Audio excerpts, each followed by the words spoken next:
La ciencia tibetana sobre la muerte. ¿Qué es la muerte? ¿Qué es la muerte? La pregunta es de carácter científico. La ciencia occidental mantiene que una línea plana en un electroencefalograma significa el cese de la actividad cerebral y de los latidos del corazón, y por lo tanto eso va a representar la muerte. Y ya te lo imaginas, ¿no? Las líneas en un hospital, en un electroencefalograma, de repente es una línea plana y ya. Eso se califica como muerte. La ilusión del yo subjetivo, o sea, la ilusión del yo que está dentro de cada uno en la conciencia individual, asumido por los materialistas como correspondiente a la presencia de actividad cerebral, debe cesar, o sea, esto se detiene con el cese de las ondas cerebrales. Pero la explicación de la muerte como una nada en la conciencia, eso no es un descubrimiento científico, es una noción conceptual. Se han dado muchos casos de personas que han revivido tras dar plano, entre comillas, o sea, lo que aparece, las líneas que aparecen en el electroencefalograma, durante algún tiempo, y que han explicado después de revivir intensas experiencias subjetivas. En la imaginación popular, desarrollada por la moderna educación científica, la muerte es a menudo concebida como un estado terminal, una nada, un sumirse en el olvido, un vacío que destruye la vida, que se la traga para siempre. Se la compara con el sueño, se la compara con la oscuridad y se le compara con la inconsciencia. Es temida por aquellos que se sienten felices o que sienten que deberían ser felices. Es buscada por aquellos que se encuentran en un estado de miseria, ahogados en un insoportable dolor y angustia, como una bendita anestesia final. Pero la ciencia no debería dejarse de cuestionar esta concepción. De hecho, la ciencia interior empieza con el análisis de la nada. La nada, después de todo, es nada. No puede existir ningún lugar que pueda surgir la idea de nada. Un lugar implica una extensión o zona. Es definida por coordenadas y por límites, no es nada. Es algo, o sea, un lugar es algo. La nada no tiene espacio, no puede ser localizada dentro de nada.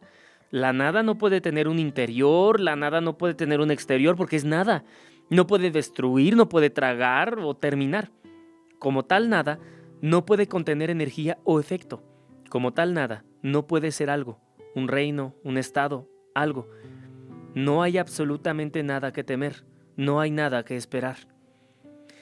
Este fin último de todo, esto diametralmente opuesto a todo, es nada en sí mismo. Y aún así pensamos en la nada como en algo. Interesante. Este fin último de todo, esto diametralmente opuesto a todo, es nada en sí mismo. Y aún así, pensamos en la nada como en algo. Sin duda, la nada, entre comillas, es la entidad conceptual que más claramente muestra el estatus ilusorio de todas las entidades conceptuales. Utilizar el verbo existir para ella es un mal uso del lenguaje.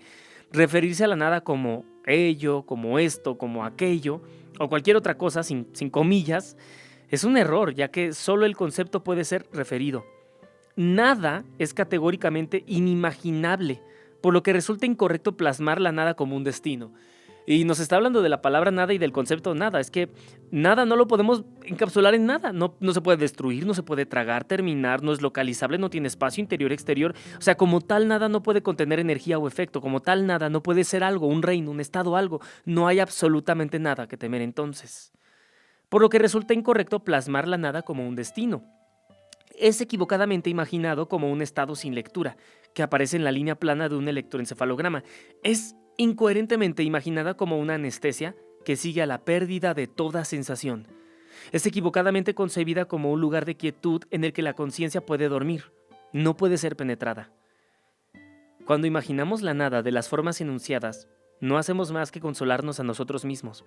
Construimos nuestra imagen del estado de nada según nuestro habitual estado o sentido de sueño profundo. Perdemos las preocupaciones, sensaciones y finalmente la propia conciencia como si cayésemos en un sueño. Nos dormimos, teniendo la sensación de relajarnos en un determinado terreno. Podemos tener un último momento de conciencia de que nos dormimos. Podemos tener un primer momento de completo despertar con un recuerdo de haber estado en un sueño o de haber despertado de un sueño o perdido la conciencia fuera de un sueño. Pero no tenemos ninguna experiencia directa de permanecer inconscientes. O sea, no tenemos una experiencia completa de estar ahí, siempre, inconscientes. No haber revivido, no haber despertado del sueño, no haberte sacado de un estado adormilado, no. No tenemos ninguna experiencia directa de permanecer inconscientes. Así que no podemos recordar haber permanecido inconscientes. Así pues, nuestra sensación de haber descansado en un estado de nada de conciencia es una inferencia basada en el último y el primer momento del umbral de la conciencia. Bellísimo. Inferencia. Vamos a ver el significado de esa palabra. Inferencia. Dame un ratito. Acción y efecto de inferir. Bueno, sí, proceso por el cual se derivan conclusiones a partir de premisas o hipótesis iniciales. Ah, claro. Entonces, es eso. Inferir significado. Deducir algo o sacarlo como conclusión de otra cosa. Y vuelvo a leer esto tan hermoso, ¿no? Nuevamente. Entonces nos está diciendo que no tenemos ninguna experiencia directa de permanecer inconscientes. Así pues, nuestra sensación de haber descansado en un estado de nada, de conciencia, es una inferencia, o sea, un deducir o sacar una conclusión, pero solamente basada en lo último que hicimos antes de morir, de caer en la nada, y en el primer momento que salimos del umbral de la conciencia. Asociamos el dormir con refresco, descanso, paz y tranquilidad. Alguien con una enfermedad mental o física que no le permita dormir se considera que padece tortura, y la privación del sueño puede destruir el cuerpo de cualquiera en poco tiempo. Nos encanta dormir. En realidad, dormir no corresponde a la línea plana de la absoluta falta de actividad cerebral. Nuestros cerebros pueden permanecer más activos durante el sueño que en algunos de los estados despiertos. El dormir, pues, es muy diferente del estado de muerte de un cadáver. Cuando imaginamos la muerte como entrar en la nada, simplemente nos consolamos. Nuestro sentido de la muerte como un sueño es una mera analogía, incluso desde una perspectiva materialista, o sea, es una mera analogía. También resulta verosímil que el modelo dualista de liberación que motivara el budismo del vehículo individual y formas místicas del hinduismo, taoísmo y monoteísmo occidental, un modelo de liberación como estado de absoluta reserva del mundo de la vida, derive de esta experiencia humana universal sobre el sueño. O sea, fíjate cómo hablamos de todo esto desde el hinduismo, del taoísmo, monoteísmo, del budismo, de esta liberación, deriva de la experiencia humana universal sobre cómo soñamos y cómo dormimos. O sea, de ahí deriva esta información de, bueno, ¿de dónde la sacamos? Pues lo más próximo que tenemos a esto, y que es muy distinto a un estado de muerte de un cadáver, es dormir, el sueño. En muchas culturas, el sueño es aceptado como una bendita retirada a un estado reservado de paz. Una descansada separación de los problemas, preocupaciones, dolores y embrollos. Así pues, los ideales religiosos sobre el nirvana, concebido como un estado separado, como extrema liberación del dolor y las preocupaciones, o como una suprema liberación, puede ser nada más que estados garantizados de un sueño permanente y gloriosamente inconsciente.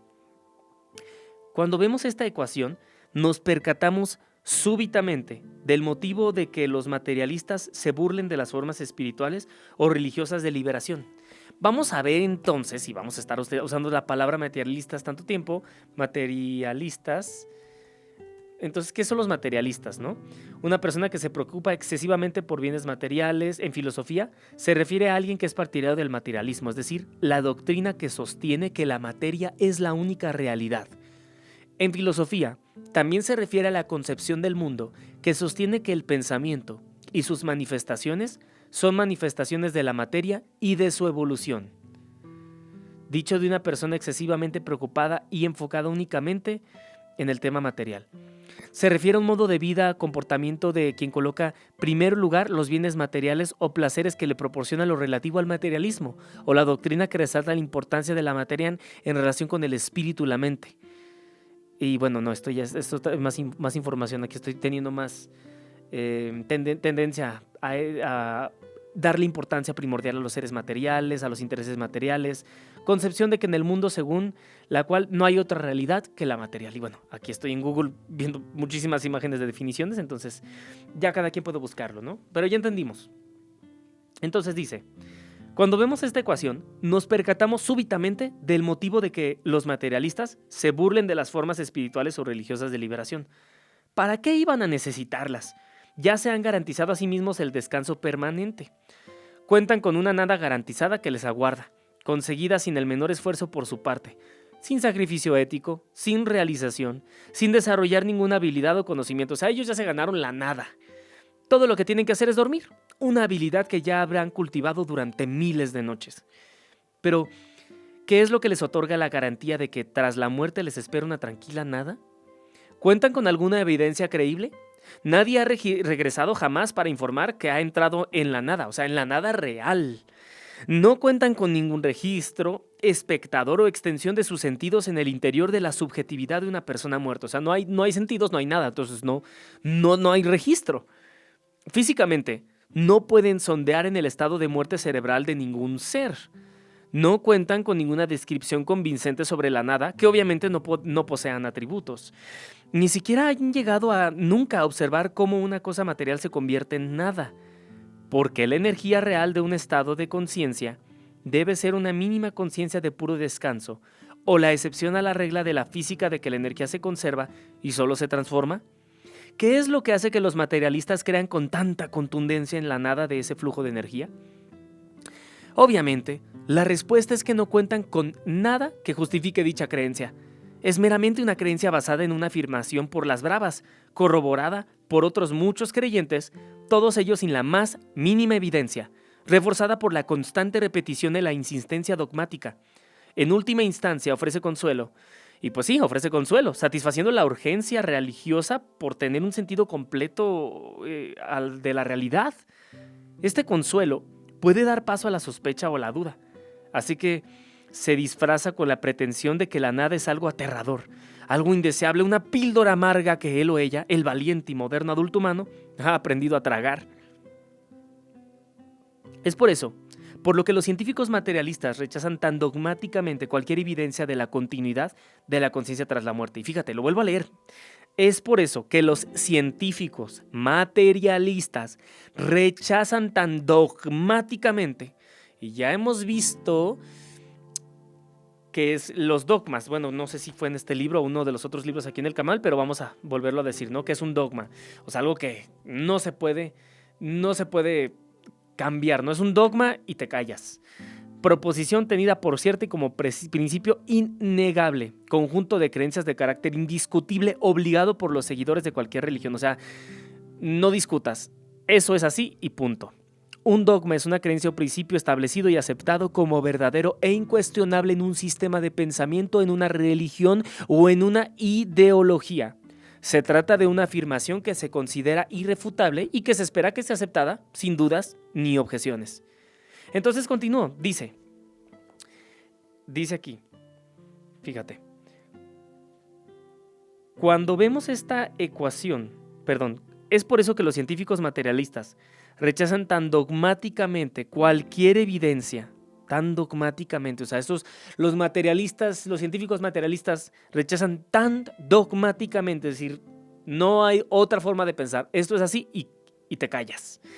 Cualquier evidencia de la continuidad de la conciencia tras la muerte, cualquier evidencia de la continuidad tras la muerte, o sea, yo creo que en todo el tema espiritual metafísico, incluso bajo las enseñanzas de grandes maestros iluminados y lo que tantas culturas y ancestros nos cuentan al cantarle al fuego y al lanzarle, y hay científicos materialistas que rechazan tan dogmáticamente cualquier evidencia de la continuidad de la conciencia tras la muerte.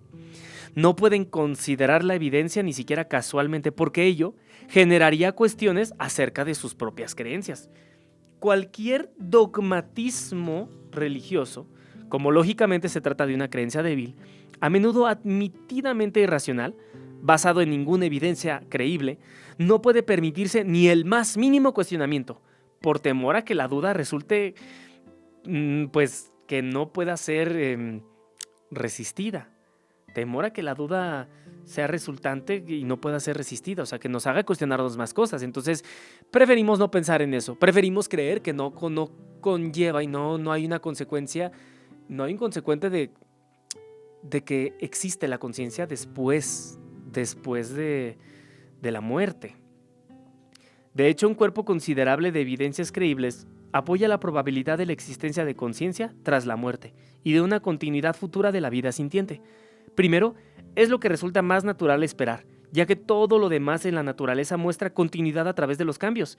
Segundo, Muchos testimonios verosímiles, o sea, importantes, reales, han informado de que han muerto y experimentado ciertas aventuras. Bueno, vamos a ver el significado de verosímiles porque luego se nos va ese significado. Verosímiles, o sea, que tiene apariencia de verdadero, creíble por no ofrecer carácter alguno de falsedad. Entonces, segundo, muchos testimonios verosímiles han informado de que han muerto y experimentado ciertas aventuras. Algunos murieron clínicamente y fueron revividos.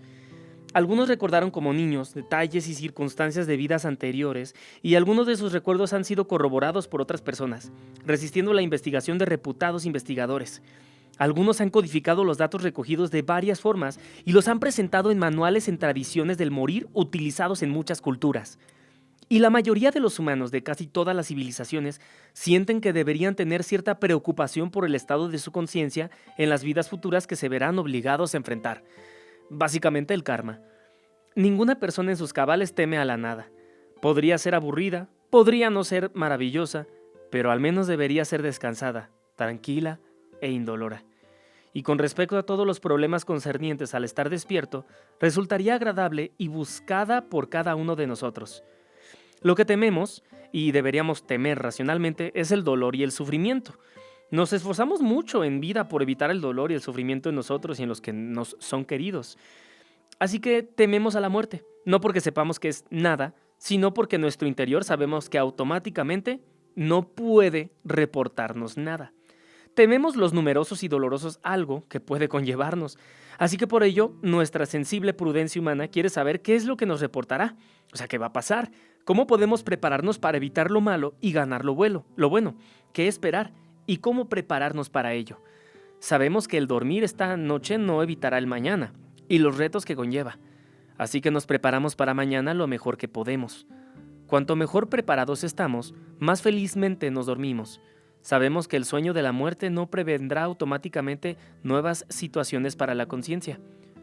Así que nos preparamos para dichas nuevas situaciones, y cuanto mejor preparados estemos, más tranquilos estaremos cuando tengamos que morir. Incluso para el más empedernido materialista, la famosa apuesta de Pascal resulta apremiante. Si tras la muerte nos convertimos en nada, no estaremos allí para lamentarnos por no habernos preparado para algo. Pero si somos algo tras la muerte y no nos hemos preparado de ninguna manera o estamos mal preparados, entonces ahí sí sentiremos un amargo, doloroso y largo lamento. Así que podemos perderlo todo por no prepararnos, sin nada que ganar.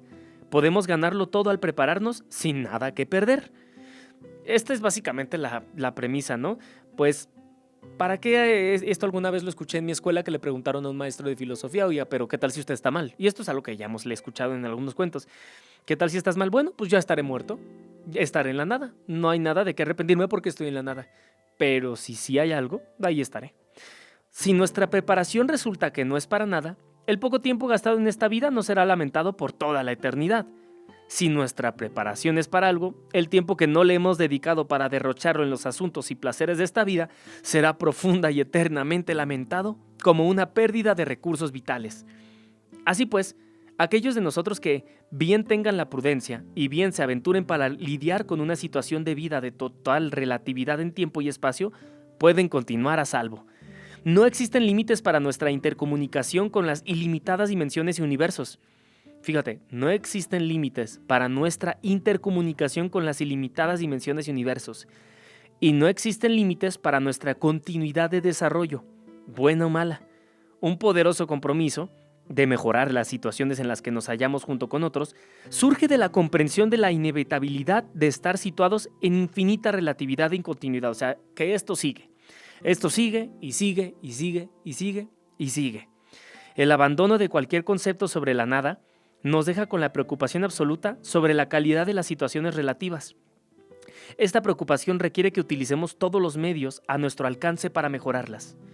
Volver a caer en creencias religiosas apoyadas en ninguna evidencia racional o inferencia plausible es que no es sensato, dado el hecho de que nuestra capacidad de acción puede tener consecuencias ilimitadas. Habiéndonos curado de la tentación de la nada, fíjate qué bonito, habiéndonos curado de la tentación de la nada, ¿por qué deberíamos creer en algún improbable estado del alma que reproduzca las características de una placentera nada, una gozosa anestesia separada de la conexión con las condiciones, en permanente aislamiento de la experiencia, un aislamiento de la experiencia, y todo ello garantizado por un poder absoluto, no relativo, que controla lo relativo pero sin ser afectado por ello. Aquí más bien deberíamos usar la apuesta de Pascal al revés. Si, debido a un inevitable destino del alma, y hagamos lo que hagamos, o sea, hagas lo que hagas, seremos salvados por un ser omnipotente, no lamentaremos haber perdido un poco de tiempo preparándonos innecesariamente para salvarnos, pero si tal ser no existe, si ese Dios no existe, o si existen seres divinos más poderosos que nosotros que pueden ayudarnos y estamos preparados para aceptar su ayuda, entonces lamentaremos profundamente durante mucho tiempo nuestro fracaso al prepararnos, porque no sabremos qué hacer del otro lado. Entonces, no existe una razón, no existe razón alguna para que una fe sólida sea irracional. Y claro, no tiene por qué haber un motivo de que hay una fe y que no tenga sentido. Una fe útil no debería ser ciega, sino bien consciente del terreno que pisa. Una fe firme debería ser capaz de utilizar la investigación científica para reforzarse. Debería ser lo suficientemente amplia de espíritu para no limitarse a estar al pie de la letra. Una fe rica, útil y saludable no debería representar un obstáculo para el desarrollo de una ciencia de la muerte. Al desarrollar dicha ciencia, incumbe al investigador considerar todos los intentos previos de llevarla a cabo, sobre todo de aquellas tradiciones con un extenso desarrollo y una copiosa literatura. De todas ellas, la ciencia de la muerte, preservada en la tradición indio-tibetana, es tal vez la más copiosa de todas. Copiosa, vamos a ver ese significado de esa palabra, copiosa. Copiosa viene de copioso, abundante, numeroso, cuantioso. Entonces es la más vasta de todas. Vuelvo a leer esto que me gustó mucho haberlo leído. Al desarrollar dicha ciencia, o sea, una fe rica, útil, saludable, no debería representar un obstáculo en el desarrollo de una ciencia de la muerte. Y claro que no. Al desarrollar dicha ciencia, incumbe al investigador, o sea, nosotros, los investigadores, considerar todos los intentos previos de llevarla a cabo, sobre todo de aquellas tradiciones con un extenso desarrollo y una copiosa literatura. De todas ellas, la ciencia de la muerte preservada en la tradición indio-tibetana es tal vez la más abundante de todas. Dada la ilimitada interconexión de las formas vivas, sin principio ni fin, y extendidas a través de un espacio infinito, la imagen materialista de la evolución como una selección natural que opera sin finalidad, pero desarrollando eficientemente formas de vida a través de mutaciones fortuitas, desde un punto de principio definido en el interior de un teatro finito de entorno planetario, esto necesita entonces ser revisada. En primer lugar, siempre resulta sospechoso postular principios definidos y marcos finales. Entonces vamos a prestar mucha atención a esto que nos está diciendo el libro tibetano. En primer lugar, siempre resulta sospechoso postular principios definidos y marcos finales, o que siempre es sospechoso y quizá, no sé, algo como peligroso definir los principios y también marcos finales. La consideración materialista describe racionalmente el proceso de desarrollo material y causal. Entonces, la consideración materialista describe de manera racional el proceso de cómo se desarrolla la materia, las causas, pero ¿por qué la mente no debería desarrollarse y mutar como el cuerpo? El punto de vista budista sobre todo esto, la consideración evolutiva psicobiológica conocida como teoría del karma, es muy parecida a la teoría darwiniana de la evolución. La teoría del karma describe una gran cadena de ser, postulando una afinidad entre todas las especies de seres observadas y una pauta de desarrollo de una forma de vida en otra. Los humanos han sido monos en el pasado y todos los animales han sido animales unicelulares. La diferencia con la teoría del karma es que los individuos mutan a través de diferentes formas de vida. Fíjate, lo vuelvo a leer. La diferencia con la teoría del karma es que los individuos mutan a través de diferentes formas de vida en vida. Eso es lo que nos quiere decir aquí. Entonces, la diferencia con la teoría... Bueno, vuelvo a leer todo esto porque está muy, muy, muy bonito. La teoría del karma describe una gran cadena de ser. cadena de ser, postulando una afinidad entre todas las especies de seres observadas y una pauta de desarrollo, o sea, un desarrollo en una forma de vida y de una forma de vida en otra y en otra. Los humanos han sido monos en el pasado y todos los animales han sido animales unicelulares. La diferencia con la teoría del karma es que los individuos mutan a través de diferentes formas de vida en vida. Un nivel de vida sutil, mental, transmite pautas desarrolladas en una vida a las siguientes. Las especies se desarrollan y mutan en relación con su entorno, y los individuos también se desarrollan y mutan de especie en especie. Esta evolución kármica puede ser casual, y los seres pueden evolucionar hacia formas inferiores, al igual que hacia formas superiores. Sin embargo, una vez que los seres conscientes del proceso pueden afectar intencionadamente su evolución mediante la elección de acciones y pensamientos. Aunque existen diferencias innegables, la teoría del karma ofrece una explicación evolutiva de cómo los seres son como son. Así que en la obra he traducido karma como evolución o acción evolutiva. Entonces esto es muy importante para tenerlo en cuenta durante toda la lectura. Karma significa acción que causa desarrollo y cambio, y por lo tanto se acerca a lo que queremos decir con evolución. No hay necesidad de mantener la palabra india karma.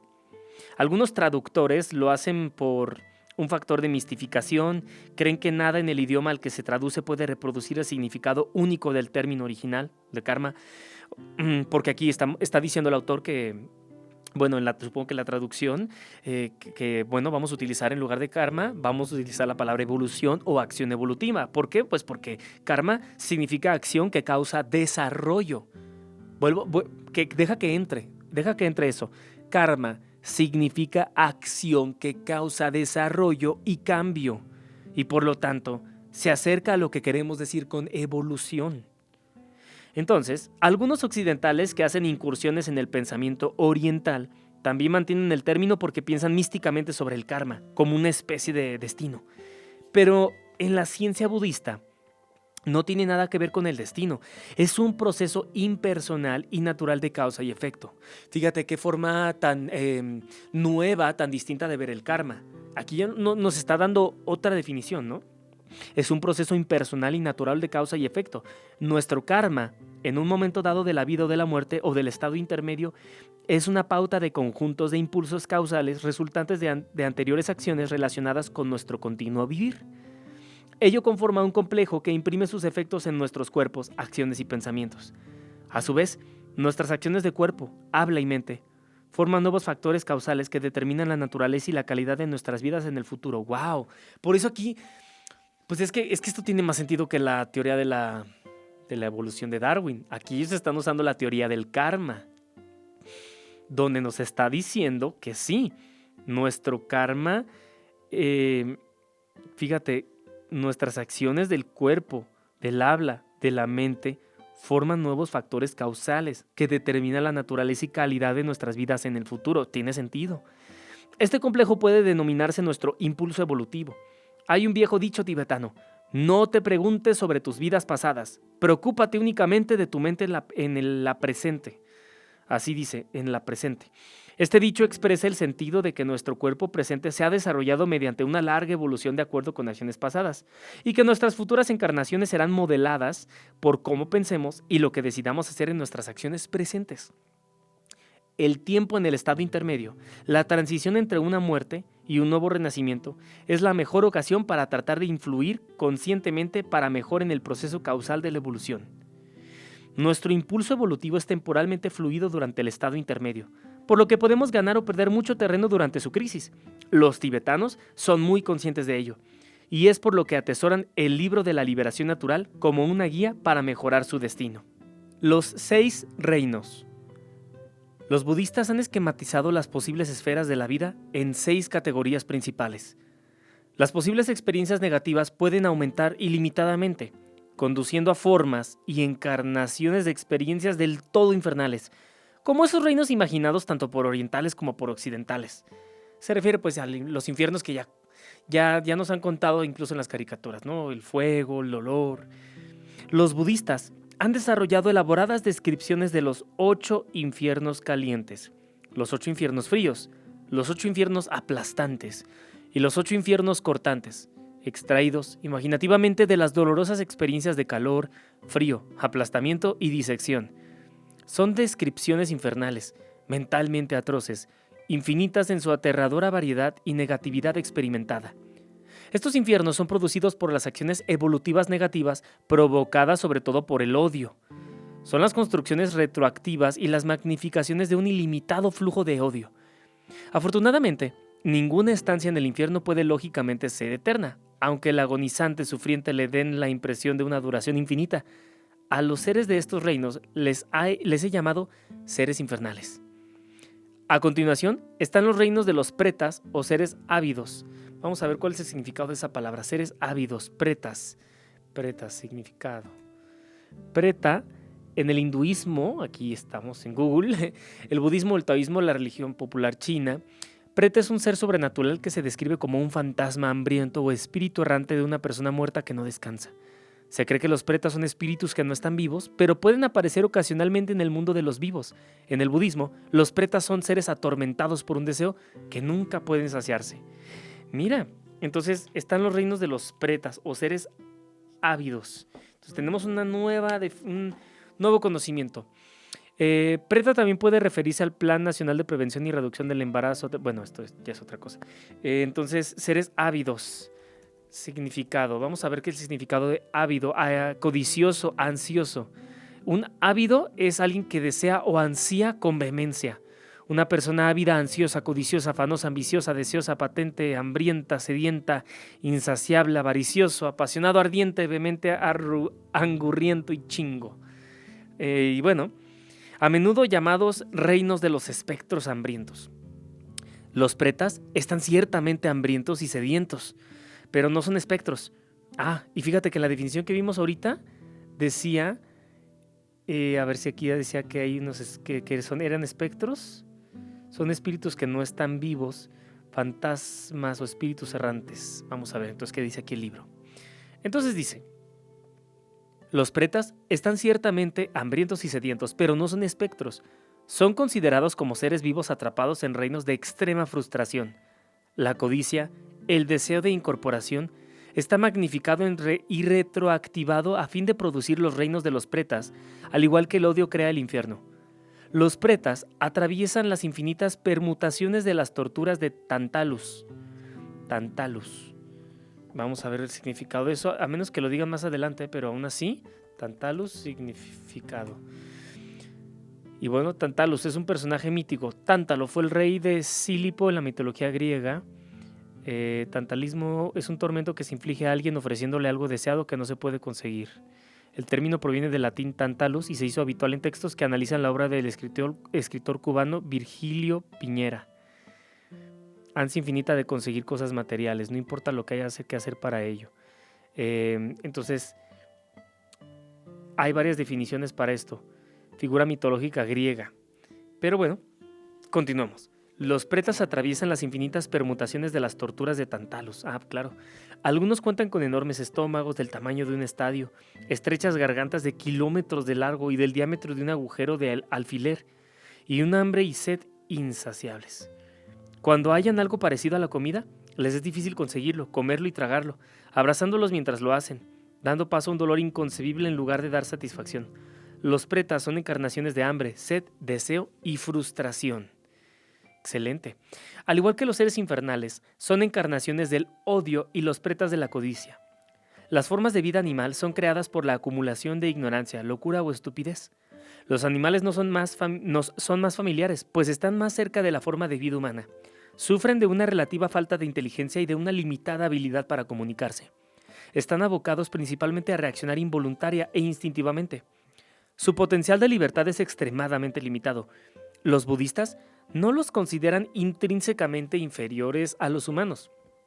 También cuentan con almas, también sufren y también pueden alcanzar la iluminación.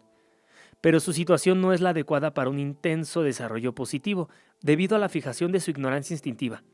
Necesitan de cuidados especiales y ayuda a fin de que puedan evolucionar. Un cuidado que para ser adecuadamente dispensado por un humano, este debería ser casi un Buda. Los humanos, en su reino cercano al de los animales, también son encarnaciones de todas las negatividades, pero se han liberado de los extremos del odio, la codicia y la ignorancia que ciega a los seres infernales, pretas y animales. La forma de vida humana es el producto evolutivo no solo de esas negatividades, sino también de sus opuestos: paciencia, generosidad y sensitividad inteligente. A lo largo de extensos periodos evolutivos anteriores a la toma de vida en forma humana, más de miles de millones de vidas, una cantidad infinitesimal de paciencia ha hecho disminuir la fuerza del odio infernal, apareciendo en forma de ligera disminución de la reacción de odio al ser herido. Una infinitesimal cantidad de desapego o generosidad ha hecho disminuir la fuerza de la codicia generadora de pretas, apareciendo como un ligero descenso de las reacciones de apego ante los habituales objetos del deseo. Y la generosidad y la tolerancia son estimuladas por una infinitesimal cantidad de elevada sensitividad hacia los demás seres, que actúa de contrapeso ante la ilusión centrada en el yo que domina la existencia animal, y que se manifiesta en un ligero descenso de la absorción en la propia preocupación al seguir pautas instintivas, y por ello siendo consciente momentáneamente de las necesidades de otros animales. El efecto acumulativo de esas diminutas desviaciones frente a la fuerza y el empuje de los instintos de los seres en los tres estados malos, o reinos horribles, infierno, pretas y animales, desarrolla un flujo evolutivo que eleva a un ser a la vida en forma humana. Y por ello, la forma de vida humana es considerada como un preciado tesoro, un magnífico logro duramente alcanzado, que no debe ser malgastado inútilmente. Hablando en términos relativos, la vida humana cuenta con libertad frente a la necesidad de ser dirigidos por reacciones instintivas, y significa la oportunidad de utilizar esa libertad con inteligencia y sensibilidad para alcanzar la definitiva libertad y la auténtica felicidad. Más allá del reino de la vida humana está el reino de los antidioses o titanes, tal y como he traducido el término indio asura. Cuentan con una libertad y oportunidad más allá de las del ser humano. En realidad, generalmente han aparecido en su estado provenientes del nivel humano, pero han invertido su generosidad, tolerancia y sensitividad en la consecución del poder. Se han visto atrapados en la esclavitud de la competitividad y son movidos por los celos. Desean estar por encima de los demás seres, les encanta luchar. Habitan en reinos parecidos a los celestiales cercanos a los cielos y constantemente tratan de competir con los dioses, intentando arrebatarles los reinos celestiales. Como su vida de constantes luchas, asesinatos y muertes les acostumbra a la ira, finalmente tienden a caer en los infiernos. Y fíjate, es la primera vez en este libro, hasta ahora, en que hay un nuevo término, que es el de los titanes o antidioses. Titanes o antidioses. Tal y como he traducido el término indio asura. Asura, vamos a ver asura significado. Porque aquí, pues en este libro, claro que se nota la traducción, al menos yo cuando lo estoy leyendo digo, aquí creo que significaba esto y otro, pero se ve pues que es por el tema de la traducción. En sánscrito, la lengua del hinduismo, el significado de asura se deriva de asu, que alude al término divino o gran espíritu, y se refiere a una divinidad o líder humano, así como los espíritus difuntos en el mundo espiritual. Muy bien, entonces, si hay información del asura en el budismo. Asura en sánscrito son una clase de seres de religiones indias. Se les describe como seres que buscan el poder y están relacionados con los devas, más benévolos del hinduismo. En su contexto budista, la palabra se traduce como titán o antidios. Bingo, encontramos una referencia muy exacta.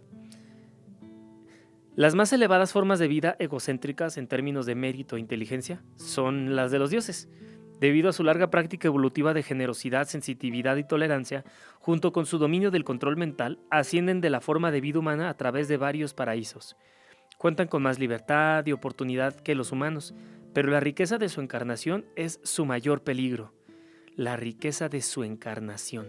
Se sienten tan grandes e importantes, cuentan con tales comodidades, placeres, poderes y glorias. Sus vidas son tan largas y los reinos inferiores y los posibles sufrimientos de las vidas egocéntricas les parecen tan lejanos que les resulta harto difícil utilizar creativamente su libertad.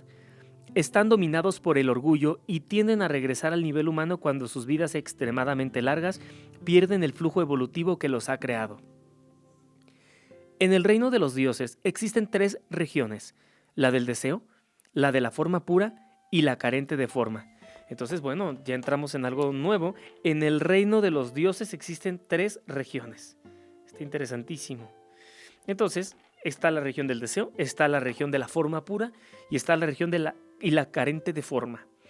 La región del deseo consiste en 6 cielos, 2 de ellos terrestres, aunque invisibles para los humanos, y 4 cielos celestiales que cuentan con una especie de paisaje para las deidades que contienen. Las deidades de esos cielos experimentan una existencia paradisiaca, pero como resultado de ello pierden su dedicación a la consecución de la libertad total y la felicidad, implicados en lo que parece una inagotable caudal de enormes placeres. Por encima de los 6 cielos del deseo están los 16 cielos de forma pura, en los que las deidades existen en cuerpos de energía pura. Se dicen ser cuerpos de Brahma, queriendo significar que son como nubes de energía transgaláctica de éxtasis y brillo. Esta autocomplacencia es su principal obstáculo, y aunque cuentan con una vasta inteligencia, tienden a ignorar el recuerdo de sus pasados como seres débiles y sufrientes. El sentido de la condición de los infinitos seres que existen a su alrededor en el multiverso y la posibilidad de su futura vulnerabilidad. Fíjate, aunque cuentan con una vasta inteligencia, tienden a ignorar el recuerdo de sus pasados, es que aquí está escrito de esta forma, de sus pasados como seres débiles y sufrientes, el sentido de la condición de los infinitos seres que existen a su alrededor en el multiverso y la posibilidad de su futura vulnerabilidad, o sea, se les olvida. Se los olvida entre tanto éxtasis. Más allá de estos cielos de forma pura, aunque el término espacial más allá pierde aquí su significado, están los 4 cielos carentes de forma. Este ya es el otro cielo, ya ves que está la forma pura, la carente de forma y la primera es la del deseo. Entonces dice, más allá de estos cielos de forma pura, aunque el término espacial más allá pierde aquí su significado, están los 4 cielos carentes de forma, de espacio infinito, infinita conciencia, absoluta nada y más allá de la conciencia y la inconsciencia. En esos cielos moran incontables trillones de dioses que se han apartado de las formas en su búsqueda del absoluto. Aunque aspiran a la paz más profunda, a lo todavía más sutil y a lo más real, no por ello están a salvo de la conciencia crítica de la constructividad de todos los estados, de su vacuidad y relatividad. Dios mío santo, cuán ignorantes somos, ¿no? Permanece en esos estados de calma muerta por periodos de tiempo extremadamente largo. Estos dioses así permanecen, impasibles ante las preocupaciones, seguros en su sensación de haber alcanzado el más extremo final, de haberse hecho uno con el absoluto. Se encuentran sutilmente encerrados por el orgullo y la ilusión en el más extremo mundo de alineación autoconstruido y de autopreocupación imaginable. Los budistas consideran estos cielos y las formas de vida de los dioses la más peligrosa trampa de los meditadores, porque están muy cerca de lo que el filosóficamente poco educado espera que sea el absoluto. Una infinita objetividad, una infinita subjetividad, nada y una infinita indefinibilidad. Solo la comprensión del vacío, la relatividad entre todas las cosas y estados proporciona la defensa crítica contra el sucumbir a la aparente calma y trascendencia de esos cielos, y al renacer ahí durante mucho tiempo. ¡Wow! Me encantaría detenerme después de explicar todo, pero parece que así va a ser todo el libro, entonces hay que estar bien atentos. Los 6 reinos de migración están gráficamente representados por todo el Tíbet y en otras partes del mundo budista mediante la rueda de la vida. 6 reinos de migración. Vamos a googlear eso a ver qué nos sale. 6 reinos de migración. O aquí aparece los 6 reinos del samsara. Entonces sí, si te refieres a los 6 reinos del samsara, reino del Deva, el reino de los dioses, reino de Asura, reino humano, reino animal, reino de los pretas y reino de los narakas. Interesantísimo. Entonces hay libros de estos 6 reinos y del periodo de las grandes migraciones también. Entonces, bueno, sigamos. Rueda de la vida. A menudo puede hallarse en las paredes de los templos. Esta figura representa la experiencia de la persona que muere, que vuela hacia la boca de la muerte. La deidad llama, sostiene la rueda en la boca, las manos y los pies. Y aterriza en la rueda de la vida egocéntrica de acuerdo con su flujo evolutivo. Entonces, está muy interesante porque se nos está explicando pues básicamente todo acerca del budismo desde este punto de vista tan vasto, ¿no? Y esto solo nos hace darnos cuenta que no sabemos absolutamente nada. Entonces dice, la figura llama, vuelan hacia la boca de la muerte. La deidad Yama, con Y-Y-A-M-A, sostiene la rueda con la boca, las manos y los pies. Yo te animo a que volvamos a ver la imagen de la deidad Yama. Al menos que lo busques mientras estás escuchando esto para que tengas la imagen de lo que acabamos de describir, ¿no? Esto ya lo habíamos descrito en su momento, pero pues está muy interesante seguir aprendiendo.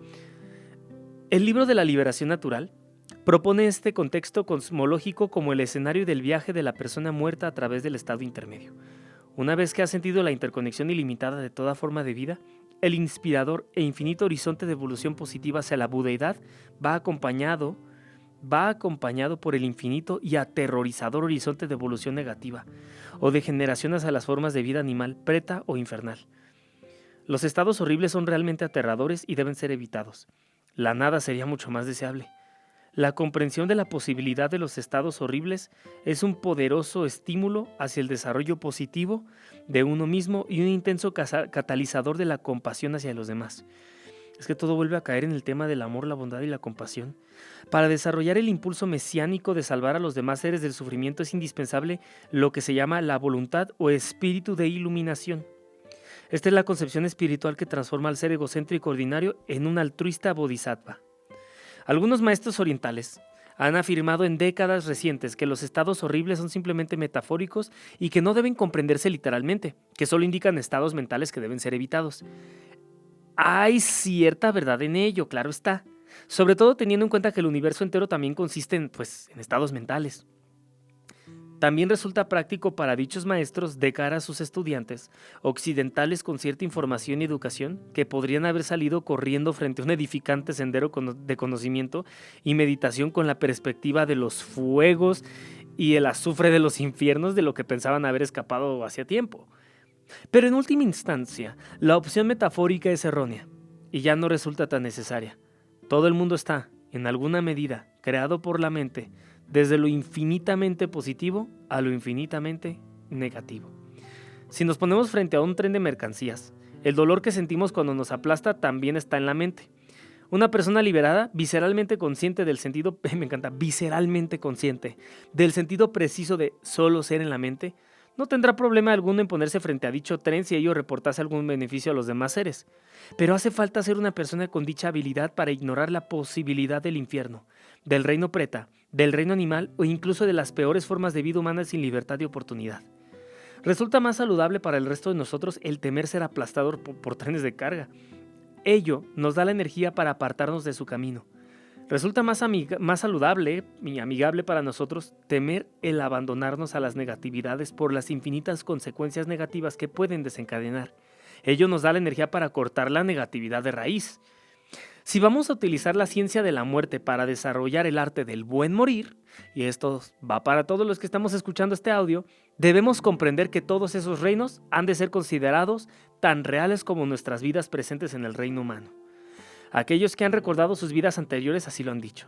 Y tiene cierta lógica que las formas de vida en el océano de la evolución sean mucho más numerosas que solo el número de las especies de este diminuto planeta material que podamos ver en la actualidad. Claro, pues tiene sentido, lo vuelvo a decir. Fíjate, tiene cierta lógica que las formas de vida en el océano de la evolución, y esto lo voy a subrayar porque está muy interesante, tiene cierta lógica que las formas de vida en el océano de la evolución sean mucho más numerosas que solo el número de las especies de este diminuto planeta material que podamos ver en la actualidad. Así pues, el estímulo proporcionado por el enfoque de que todo esté en su mente puede ser de utilidad, pero debemos recordar que no puede aplicarse selectivamente a aquellos aspectos de la realidad que no nos gustan. Sí, o sea, no puedes decir, ay, pues eso está en la mente. Es como dices, sí, pero esto es infinito.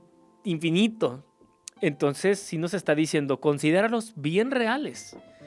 Y dice, debemos recordar que no puede aplicarse selectivamente a aquellos aspectos de realidad que no nos gustan. O sea, no es que no me guste la idea de que hay muchísimos cielos, muchísimas dimensiones, porque no me gusta, entonces ya no es real. Toda la realidad está ahí en la mente, y la mente nos hace experimentarlo como ahí afuera.